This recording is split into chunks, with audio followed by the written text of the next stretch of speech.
Donc, hier, j'étais à un événement, un levée de fonds. J'étais sur un comité à la TOU. Puis il y a quelqu'un qui vient me voir. J'étais sur le dance floor, endiablé. Puis il me dit: Puis, t'es-tu nerveux, Félix? Je suis comme: Non, non, pas encore. Mais maintenant que t'en parles, il est 11 heures. Je pense que je vais aller me coucher. Je commence à être un peu nerveux. Il dit: Félix, c'est facile. Ça va être tôt le matin.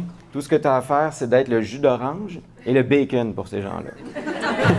J'ai absolument rien compris de ce qu'il fallait que je fasse. Mais je vais vraiment m'efforcer pour mettre un extra pulpe dans votre journée. Puis un petit côté salé. Oui, exactement. J'ai l'impression de un peu prêcher pour une gang de gens déjà convaincus. Tu sais, il est quand même vendredi, 8 h le matin. Faut être curieux quand même pour se lever si tôt puis venir entendre parler de curiosité. Puis quand l'invitation est arrivée par téléphone, je me suis demandé pourquoi. Est-ce que c'est parce que je suis curieux de nature ou juste un curieux personnage? Donc, on va essayer de passer les 20 prochaines minutes à... Je vous laisse décider pour vous-même lequel des deux. J'ai décidé de commencer ça par peut-être une petite histoire attendissante, question de bonder un peu avec vous. Donc, je faisais mes recherches, puis je me disais, bon, curiosité, ça remonte à où? Puis le souvenir le plus lointain que je pouvais avoir de la curiosité était un classeur. Une sorte de classeur que j'avais dans ma chambre quand j'étais tout petit. Mais le mien était beaucoup plus beau, il était gros, il était énorme, puis il faisait du bruit, puis il était métallique, il était juste magnifique. Probablement que si je le revoyais aujourd'hui, je serais un peu déçu, mais dans mon souvenir, il était vraiment juste fantastique, ce classeur-là. À l'intérieur, j'avais des photos de tout ce que je pouvais trouver, comme le scrapbooking, j'étais vraiment abonné. Et au-delà de ça, même, je collectionnais tout, mais littéralement tout. J'ai collectionné les timbres en forme de triangle, les timbres avec des éléphants, les collants, les effaces, les pièces de monnaie, les roches, les bouts de bois, je collectionnais absolument tout. Même qu'à un certain moment dans ma vie, je me suis rendu compte que mon corps pouvait produire de la mousse. J'ai commencé à collectionner la mousse de nombril pour en faire une espèce d'œuvre, une toile. Fait que c'est vraiment quelque chose de maladif chez moi de toujours accumuler tout. Puis ce petit souvenir-là que j'avais d'être un gamin, le plaisir que j'avais avec mon classeur, c'était de pouvoir rentrer avec un mot, un monde, Madagascar. Puis là, soudainement, je sortais des photos de lémurs, puis là, j'avais des papillons, le mâle, la femelle, le cocon entre les deux, il était poilu, il était gros, c'était beau. Puis je recréais toujours des mondes comme ça avec ce qu'il y avait dans mon classeur. Puis j'avais un plaisir vraiment fou à faire. Donc, mais maintenant, c'est différent. Ce monde-là, il est rentré dans le classeur, je suis devenu un adulte. Je suis maintenant, grand, donc c'est plus le cas. Peut-être pas. Je me suis rendu compte que je collectionne encore beaucoup les choses. Tu sais, je suis en train d'écrire pour voir, OK, Creative Morning, qu'est-ce que je vais dire. Puis je me suis rendu compte au final que j'ai pas beaucoup changé. Je regarde mon bureau qui ressemble plus à un cabinet de curiosité que d'autres choses. Puis je me dis, coudonc, c'est encore comme un déjà-vu, si on peut dire. Puis ce que je me suis rendu compte, c'est que les gens, il y a une place dans mon atelier qui s'appelle la grotte. Donc c'est derrière une bibliothèque. C'est pas aussi fantomatique que ça, mais il y a quand même un trou dans le mur que tu peux y aller. Puis ma blonde qui veut pas que je ramasse des affaires à la maison, ça se ramasse là. Les restants de projets, ça se ramasse là. Puis j'accumule vraiment beaucoup de choses. Puis ultimement, quand ça va pas bien dans ma vie, j'ai besoin de me recentrer, renligner mes petits chakras. C'est là que je vais. Je m'en vais dans ma grotte. Là, je m'assois, puis je me sens comme un peu le comte de Monte Cristo, mais c'est pas du tout ça, parce que c'est poussiéreux, puis c'est dégueulasse, puis il n'y a aucune richesse là-dedans. Mais pour moi, ça fait vraiment, vraiment, vraiment du sens. J'aurais aimé ça faire, d'ailleurs, le Creative Morning dans la grotte, mais c'est vraiment, vraiment petit. Ça aurait été quelque chose de vraiment VIP, je vous garantis. Donc, anyway. Fait que j'étais en train de me questionner sur la grotte. Je pense à la conférence. Puis je me dis, ça, c'est moi de profil. Puis je me suis rendu compte que dans ma job à 10 au carré, je suis tout le temps sollicité à travailler avec des gens, puis à créer des mondes, créer une espèce d'univers, je sais pas trop. Puis j'ai encore ce même réflexe-là de quand j'étais tout petit. C'est-à-dire que je puise dans ma grotte. J'ai mis quelques exemples parce que je me dis que c'est quand même, tu sais, on en parle, mais aussi bien le voir. Fait que ça va des impressions 3D du don géodésique que je garde. On avait fait ça pour le Red Bull. Des lunettes. Ça, c'est vraiment, j'ai juste pris ce qu'il y avait sur le bord, là. J'ai pas fait de sélection. J'ai un masque mexicain, de lutte mexicaine. Vous vous demandez qu'est-ce qu'il fait dans sa grotte en cachette. Hein? J'ai des bananes en bois. J'ai une portion de dentition. Puis en tout cas, j'ai beaucoup bougé. Je vais pas passer trop de temps parce que j'ai juste 20 minutes, mais ça arrête juste pas. J'ai des quilles. J'ai une bonne idée. Yeah, got it. j'ai des maquettes. Fait qu'il y a des choses très sérieuses, il y a des choses très abouties comme réflexion, puis il y a des affaires qui ont juste aucun bon sens. Puis on dirait que quand je dois travailler, puis que je m'en vais m'enfermer un peu dans cet espace-là, je fais comme quand j'étais jeune. Je ramasse des brides de maquettes, de matériaux, de projets, d'expériences, de feelings que j'ai eus. Puis d'une certaine manière un petit peu encore étrange pour moi, je réussis à créer un monde avec ça, puis jouer autour de ça. Donc finalement, je suis curieux de nature. Donc c'est probablement pour ça qu'on m'a demandé de participer aujourd'hui avec vous à la conférence. Je reviens sur il y a comme la dualité du mot, curieux et curieux personnage. Puis là, on commençait à parler dans le restaurant, puis on se disait, OK, de quoi on va jaser de quoi aujourd'hui? Puis je me suis rendu compte que j'avais peut-être un parcours qui était curieux. Fait qu'on dit, raconte ton parcours, il est le fun. Je dis, OK, on va faire ça. Donc, parcours curieux. Ça a commencé, je sais pas, comment j'ai de temps? OK, j'étais un drop-out. Bon. Puis j'étais allé en Europe comme tout le monde avec mon sac à dos. Puis là, je me suis ramassé en Suisse. Puis je suis parti pour un an, j'avais un billet ouvert. C'était bien à mode à mon âge. À mon temps, tu avais comme ton billet ouvert puis ta passe de train. Puis c'était le fun. T'sais. Puis anyway, fait que j'ai tout bu mon argent en Suisse. Il me restait plus d'argent après 4 mois. C'est que j'ai commencé à avoir une curiosité. Je me suis dit, l'argent. Ouais, ça a l'air le fun. Puis faire partie de la population active aussi, ça a l'air le fun. Puis c'est vraiment étrange comment ça s'est passé, mais 4 jours plus tard, j'étais à Montréal, puis je commençais une job à la Banque de Montréal. C'est comme quand les étoiles s'enlignent. Fait que j'ai fait 4 ans à la banque. Ça m'a pris tout ce temps-là pour comprendre que j'étais pas banquier, mais pas pantoute. Mais je l'ai quand même fait étrangement. Puis là, je me souviens, j'étais à Québec, j'attendais l'autobus. Puis là, j'étais comme, mon Dieu, qu'est-ce que je vais faire? Qu'est-ce que je vais faire? Pas de banque. Là, je sais c'est quoi, faire de l'argent. Ben, pas tant, mais quand même un peu. Là, j'étais devant la bonne vieille fontaine devant la gare de Québec, c'est pour ceux qui la connaissent. J'ai essayé de la représenter avec un petit dessin rapide. Puis là, je voyais ça, puis j'étais tout apaisé. L'eau me calmait. J'aimais vraiment beaucoup, beaucoup ça. J'étais comme écrit, je vais faire des fontaines. Tiens, on va faire des fontaines. Fait que là, j'avais mon idée, je vais faire des fontaines. Fait que là, je suis comme, OK, comment on fait des fontaines? Fait que mon premier réflexe, c'est d'aller voir l'orienteur au cégep, tu sais. le cégep le plus près de moi. Fait que là, je m'en vais voir l'orienteur. Je lui dis, je vais faire des fontaines. Il me dit, c'est facile, tu vas en ingénierie. Je dis, ouais, OK. Fait que là, je m'en vais à l'école, je fais mes grosses maths puis tout, tu sais. Ben, à moitié, parce que j'étais comme, je vais pas faire ça. Je vais faire des fontaines.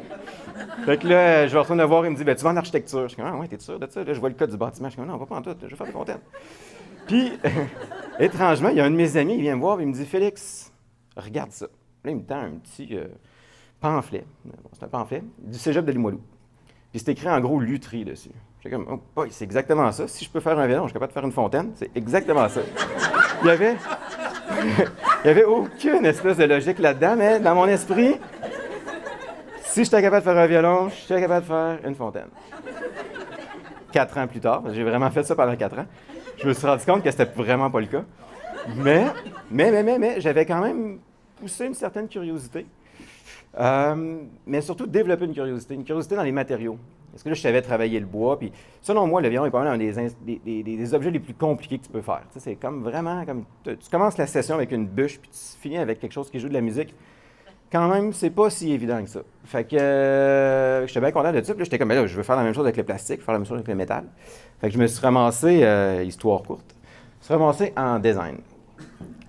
Puis à ma grande surprise, j'ai appris le métal, j'ai appris le bois, mais à ma grande surprise, le design était expérience. Moi, j'étais comme, wow, qui l'eût cru? Donc, j'ai commencé à réfléchir à l'expérience. Puis dans mon esprit, il n'y avait pas de meilleure vraiment expérience que le showbiz. Soudainement, tu packs du monde dans une salle, puis là, tu leur fais vivre comme, tu mets des budgets colossaux pour leur faire vivre comme les meilleures expériences sur la Terre, puis ils en parlent, puis après ça, ils retournent, puis tu peux faire un deuxième show. Puis... Fait que j'ai comme été un peu vraiment intrigué par toute cette idée-là d'expérience.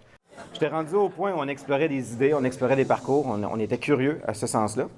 J'ai fait un très beau dessin. C'était un petit bonhomme, très très beau d'ailleurs, quand on disait Da Vinci tantôt. Là. Il y a une antenne qui sort de la tête, OK? Puis, il est très, très haut dans les astres et il capte des choses. Ce dessin-là était une inspiration. Quand j'étais à l'université, j'ai eu un directeur qui est devenu un mentor, qui est devenu un ami. Son nom, c'est Luc Courchaine. Puis, en début de parcours, il m'avait dit, Félix, les idées, c'est quand même quelque chose de très... comme un gros potage, tu sais, c'est dans les airs. Puis il y a des gens qui ont des antennes plus hautes que d'autres, puis ils les attrapent comme ça au vol. Puis j'ai toujours vraiment beaucoup, beaucoup aimé cette image-là, cette image-là que dans le fond, c'est un peu les idées qui nous choisissent quand on a une antenne assez performante. Puis ça peut expliquer pourquoi 2 laboratoires de recherche sur des continents différents vont arriver au même résultat à peu près en même temps. C'est dans l'air du temps. T'sais. Puis pour moi, la curiosité a toujours été une sorte de manière d'avoir une antenne qui est performante. Dans le fond, ce que j'essaie de dire ici, c'est que ma job au quotidien, c'est de jouer avec des idées et puis amener l'idée dans une découverte, dans un produit. Puis c'est ce qu'on fait chez 10 au carré, c'est ce qu'on fait avec nos équipes. Donc, on était en train de boire un petit café l'autre fois, un thé, parce que je ne bois pas de café, mais avec Olivia, puis on parlait de tout ça, puis on raisonnait de tout ça. Puis on est arrivé avec cette espèce d'idée-là que, dans le fond, une découverte, c'est une idée avec laquelle on joue. Donc, la curiosité, c'est cette espèce de petite étincelle-là, puis là, on se met à jouer avec, puis ça devient une découverte. Puis ça accorde exactement ce que j'essaie de faire avec, chez 10 au carré, au final. C'est une espèce de philosophie, si on peut dire. Mon projet de bac, mon projet de dirigé était de renouveler l'expérience de scène lors d'un spectacle circassien. Bon. Puis je m'étais beaucoup penché sur cette problématique-là, puis j'arrivais avec cette espèce de petite... comme un petit truc que je me répétais tout le temps. J'ai dit, Félix, si tu joues, tu vas découvrir. Puis si tu découvres, éventuellement, tu vas innover. Donc pour moi, dans mon esprit, curiosité et jeu sont très, très, très... ils sont pas loin l'un de l'autre. Ils s'aiment bien. C'est un peu ça que j'essaie de dire. Et c'est un peu ça que j'essaie de faire beaucoup chez 10 au carré, dans ma boîte. Donc, ça fait 3-4 fois que je dis 10 au carré. Qui sont-ils? C'est surtout une équipe. On est vraiment une équipe qui pousse la curiosité. On peut y aller de quelques petites anecdotes, même sans images, parce que je vais le décrire d'une manière comme si vous étiez. Qu'il était une fois... Il était une fois c'est vraiment curieux comme événement, finalement. Fait que bien souvent, c'était le fun chez nous, parce que le téléphone, il sonne, puis tu sais jamais ce qui va arriver. Puis des fois, c'est quand même assez surprenant, tu sais. Puis à un moment donné, c'était Sidley, Bombardier, tout ça au bout du fil, il dit « Félix, il faut qu'on sculpte la Terre. » Je dis « Ah ouais, il faut qu'on sculpte la Terre. » Il dit « Ouais, il faut qu'on sculpte la Terre. On s'en va avec ça à Genève, on a un show d'avion, c'est comme le salon de l'auto, mais pour jet privé. Pas le même budget, mais c'est ça. » Fait que je dis ben, « OK, parfait, on va sculpter la Terre. » Comment on sculpte la Terre? Fait que j'étais un peu mal pris, tu sais. Fait qu'on est dans le bureau, puis là, je parle avec l'équipe. Puis là, à un moment donné, il y a un de nos technologues qui dit... ouais, pensez à ça, tu sais, la NASA, il y a comme du open source, ils ont pas mal scanné le globe au grand complet, tu sais. J'ai dit, ah ouais, c'est vrai, j'ai dit que c'est intéressant, ça. Fait que, on va voir ça, il y a genre des millions, des dizaines, des centaines de millions de lignes de code, là, ça n'a plus de bon sens, c'est latitude, la longitude, l'altitude. Puis là, à un moment donné, l'ingénieur David, il dit, bien, Caroline, notre CNC, c'est pas mal XYZ, hein, ça se ressemble, c'est juste comme l'américain ou chinois, tu sais. Je dis, ben oui. Je dis, hey, on va mettre ça dans Excel, puis on va essayer de comme traduire ça, voir comment ça marche, de tout sélectionner les virgules, puis de mettre un petit tiret, puis tout. Évidemment, ça plante, là, qu'est-ce que tu penses? il y a genre 60 millions de lignes de code, fait que là, on était comme, ouf! C'est quoi la prochaine étape, tu sais? Fait que, on connaissait un docteur en mathématiques à l'Université de Sherbrooke. Il est venu un mois passer chez nous, créer cette espèce de programme-là que tu mets 4 points de géolocalisation là-dedans, puis ça te sculpte ça, tu sais. Fait que c'est quand même été beaucoup de travail. Je le dis comme si, j'ai fait ça en une nuit. Non, vraiment pas. Beaucoup de travail. Mais je trouve que c'est là l'essence de la curiosité. Comment est-ce qu'on arrive avec un problème? On met une équipe qui se complète, puis on se challenge. On se challenge énormément. Fait que sur le même projet, on avait l'espèce de petite lunette ronde, haut dans la cave, vraiment un peu introverti. Puis on avait l'artiste qui allait peigner la patente. Puis on avait l'ébéniste qui était rough un peu. Puis c'était vraiment le fun. C'est une dynamique qui était vraiment, vraiment, vraiment le fun. Donc, bien sûr, on a l'idée. On a le jeu.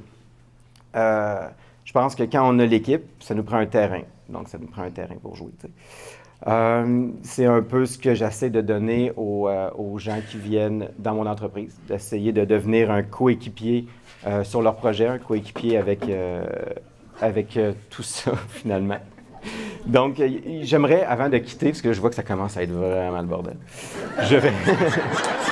avant que le building implose, je vais quand même vous laisser sur un nouveau petit projet que je porte à cœur, que j'aimerais partager avec vous et j'espère qu'on va pouvoir se retrouver, certains d'entre vous, autour de ce petit truc-là que j'essaie de lancer. Et pour ce faire, je vais faire une petite mise en bouche, hein, d'accord? Je vais amener le sujet avec mes deux inspirations. Donc, la première, c'est ces deux moments dans le temps. Un qui est plus important que l'autre, clairement. Le premier se passe en Angleterre, en 1660. Soudainement, c'était un peu trouble. Il y a un roi qui venait de perdre la tête. Son fils, il est comme « Ah, pas moi! » Puis, anyway, là, soudainement, on se pose des questions. Là, on devient comme curieux. Qu'est-ce qui se passe avec ça? On ne peut pas y toucher, mais c'est mort. OK. Fait qu'ils ont créé une espèce de place qui s'appelait le Royal Society. Puis, c'était pratiquement un lieu. C'était juste une pièce, une dédiée, où les gens venaient et laissaient derrière eux la religion, la philosophie et tout. C'était uniquement « fais la patente, faut que j'avoue, puis la semaine prochaine, me revenir, puis je vais essayer de challenger ce que j'ai vu en te montrant quelque chose que j'ai vu. » t'sais. Donc, c'était vraiment comme très terre à terre. C'est comme ça qu'on a construit notre science moderne, du moins une partie, j'imagine. Mais je trouve qu'il y a quelque chose de vraiment très intéressant dans cette espèce dans ce moment-là où on faisait une expérience devant des gens curieux, parce que tout le monde à l'époque, tout le monde avait le droit d'y aller, il fallait juste que tu t'habilles comme bien, je pense, puis tu pouvais rentrer. Fait que c'est un peu ça que j'essaye de faire avec ce nouveau projet-là, que les gens s'habillent bien, puis qu'ils viennent chez nous, à Rosemont, puis qu'on se montre des affaires, des affaires qui peuvent être reproduites, puis qui vont amener à quelque part un projet. Là, je suis un peu déçu qu'on ne le voit pas parce que là, j'allais présenter un logo, mais c'est correct. Ça arrive. La deuxième inspiration de ça, c'est aussi un événement qui s'est passé dans le temps. Janvier 1980, Lothar Marzel, Marie Lemonde ont un enfant. Ils l'ont appelé Félix. beaucoup moins en importance, vous me direz, mais somme toute, quand même. Donc, j'ai vraiment travaillé un peu ce projet-là avec les deux choses que je voulais vraiment insuffler à ce nouveau projet-là, que je considère être un peu un lieu pour gens curieux, un lieu de communauté pour gens curieux et créatifs. Donc, à Rosemont, j'ai lancé très humblement ce petit espace qui s'appelle Le Monde Marzel, qui est le nom de mes parents, vous l'avez compris maintenant, et qui réfère quand même à Le Monde, ce que je trouve quand même qui est intéressant et curieux, mystérieux. Donc, dans le sens où je l'ai appelé comme ça, puis j'invite les gens à venir travailler autour de projets créatifs, artistiques et autres. Toujours sous la supervision du papa d'Issocaris, on a besoin d'avoir de l'ingénierie, ben, il est là pour nous aider. Mais tout ce que j'essaie de dire en ce moment, c'est que ce petit projet-là, je l'ai vraiment nommé comme ça, parce que je pense que c'est un clin d'œil à ce que je veux pousser comme projet, pousser comme créativité, puis pousser comme un peu un reminder. Excusez-moi, je ne l'ai pas trouvé celui-là en français, apparemment. Mes parents, ils ont toujours nourri la créativité. À Noël, je n'avais pas le droit de G.I. Joe, je n'avais pas le droit de pain blanc, ça c'est une autre histoire. Mais je recevais un télescope, je recevais un microscope. Puis au début, j'étais comme, c'est un peu plate, tu sais. Là, à un moment donné, tu te dis, ah mon Dieu, je vois les lunes de Saturne, puis l'anneau de Saturne, les lunes de Jupiter. Mais Saturne a des lunes aussi, on les voit, mais anyway, peu importe. Mais soudainement, je me rends compte que c'est pas uniquement de donner, de donner les, comment dire, c'est pas uniquement de la nourrir, mais c'est de donner les outils. C'est ça que je voulais dire, finalement. C'est ce que j'essaie de faire en ce moment dans mon entreprise et dans ce petit projet-là, c'est de réussir à donner à vous, créatifs, la possibilité d'être curieux et de jouer avec et de découvrir des choses. Bon, je pense que j'ai assez parlé pour le moment. Je suis vraiment déçu que vous n'avez pas vu le logo parce que il est beau. Fait que j'ai quand même, maintenant que j'ai plus mes slides, je pense que j'avais des petites notes ici. Toujours avoir sa roue de secours. Je voudrais juste faire une petite conclusion en essayant de ce que j'ai parlé beaucoup. Fait que j'essaie juste de peut-être... Non, c'est drôle, c'est la seule chose que j'ai pas écrit. Sous moi où il fait chaud ici. Non, c'est correct, je m'en souviens. C'est moi qui l'ai fait. J'ai vraiment marqué conclusion 1, 2, 3. C'est sûr, ça va marcher. OK. Bon, voici ce que j'aimerais qu'on se souvienne de cette matinée. Aujourd'hui, c'est une page blanche. Je pense que la curiosité, c'est, en bout de ligne, c'est un étincelle. Vraiment juste un étincelle, c'est un spark. Bon.